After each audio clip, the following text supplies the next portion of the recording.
So my name is Tiggz Dat Author. Officially, documentation, my passport is Tiggz Dat Author. My driving license is Tiggz Dat Author, not Stephen Bullock. That's a disposed of name, yeah, which I do not tolerate being called anymore, because I've got my own freedom and my own rights and my own human rights from birth, yeah, which is if I do not have parents to raise me or bring me into the world and look after me and guide me, yeah, that name that they gave me from birth does not exist, because they haven't been parents to even give me the name that they wanted to give me, yeah.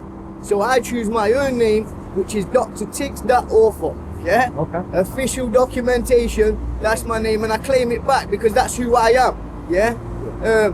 Basically why I'm here is to spread nothing but love, hope, positivity, and bring peace, love and unity into our communities and inspire our youth that there's more to life than the streets, crime, prison, guns, drugs, gangs, knives, yeah? Obviously I build a whole community project to obviously show people that there is a way up in life, the homelessness, yeah? I started off in 2019 homeless with a paddle boat, my personal belongings and a bed sheet, yeah? And I built it up into a little sleeping tube, like a pod, yeah? And the council kept destroyed it, yeah? Taking my things away, yeah? I'm trying to show people, like, we get taught at school, yeah, to achieve our dreams and goals, yeah? We can achieve them. Every time I've been trying to achieve my dreams and goals, yeah? Basically, I've had them snatched from under my feet and destroyed, yeah? Obviously, why am I discriminated against if I'm trying to bring nothing but positivity, hope and inspiration within our communities and the surrounding areas, city to city, do you know what I mean? I don't just want to be allocated to one city. I want to go up and down the country and spread my message of hope. You know what I mean? Wisdom. Come on, man, we need it. Bit of light in this world. What inspired you? Well, basically, my son. Obviously, when my son was born, I just got the light and I kept going back, struggling, because I didn't know what parents are like. I never had no guidance as a child. Obviously, I was in the streets from the age of 11 myself, chucked into the care system, physically, sexually, mentally, emotionally abused. No one gave a shit about me, yeah? Frankly, putting it frankly, it is what it is, yeah? So, obviously, I went through all my traumas. You know, look, I'll show you. Obviously, I was in the care system from the age of 11, obviously chucked into the streets. At the age of 15, obviously, social services closed my case. Obviously, as a result of that, I got put into an hostel where you had to be 21 and above. I ended up getting kidnapped. Now, obviously, things happen in life and it's a time for forgiveness. Forgive those that have wronged you. If you want to do right in life, then you've got to forgive to move forward. If you're not willing to forgive, you're never going to be able to move forward in life. Yeah? So obviously, this is a prison cell.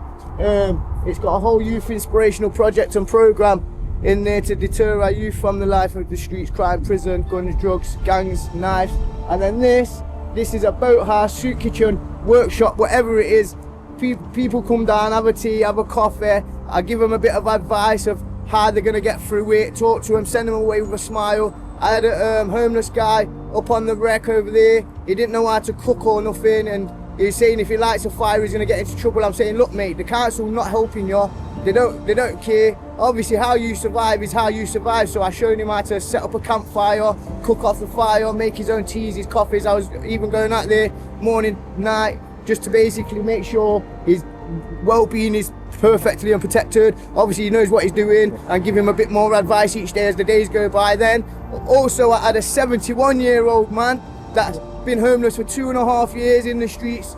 The council obviously pulled him in. They said, look, we've got somewhere for you. It might only be temporary, but it's going to be somewhere that you can settle until we can find you moving on accommodation.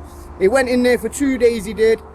Basically, they took his housing benefit money, a month's worth, and chucked him back into the streets 2 days later. He come back to me again, obviously, and I put him up again, basically. I listened to a few counsellors' calls, and even they said, look, we're going to close the case, because they knew what they'd done to him was wrong. They gave him somewhere else. He went and had a look at this accommodation. He said, you wouldn't even put a dead rat in there, yeah? I know, I haven't got a place to live. It's just somewhere that I can secure my premises, make sure everything's all right. I don't sleep day in, day out. Like, I'm constantly awake, yeah, in fear of the council keep attacking me, taking my belongings again, destroying it. But all of this belongs to my kids, yeah? It was all built through the purpose of my child, yeah? And he's my director. But obviously, at the end of the day, I want to put what I've built for my child into our community and help our communities come together and obviously share my inspiring story. That's what I want to do. So it seems you're a big star. I see cars drive by and do people ever come by to ask questions? yeah, people always come. Like obviously when I first come, I come with 1,000 cups, paper cups, yeah, tea and coffee. I gave them all away. I had peace and love bracelet bangles here. Look, I'll give you one as well. So look, I had these, yeah. I must have had about 1,000 of these, yeah. Peace and love. Take one of those, yeah. And that's what I gave out since I've been in Derby. I gave them all. Obviously, I done community camp up on the skate park until they stole my dog. Everything was going good. I brought the whole community together. Then obviously people took my kindness for a weakness, thought I was a little clown, and ran away with my dog.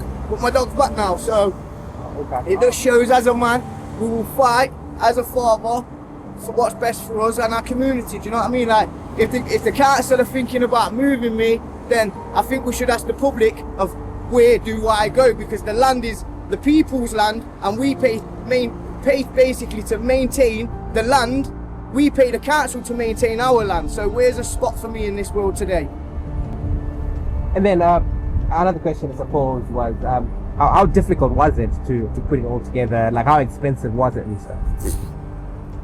I'd hate to think. I need an accountant to count up all the receipts over the years, yeah. But I've got them all. I've got every single receipt from 2019 onwards to show, look, this is my journey, this is where I come from, this was the cost. I've even got videos and recordings of the battles that I've overcome, the traumas, how I managed to get through mental health. Do you know what I mean? To show people, look, it don't matter how many times we get attacked, we can get attacked. It's not about how many times you get hit in life, it's about how many times you get back up. All right. And if you had like one last message to the people of Derby, what would you say to them?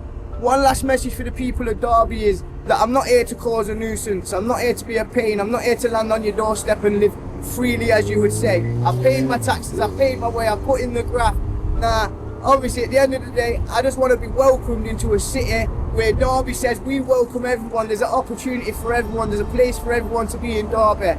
I'm sending my love, light and blessings to everyone. I don't want to be a destruction, and I want the people to come behind me so I can share my story wholly to the world and the communities that we live in. Come on.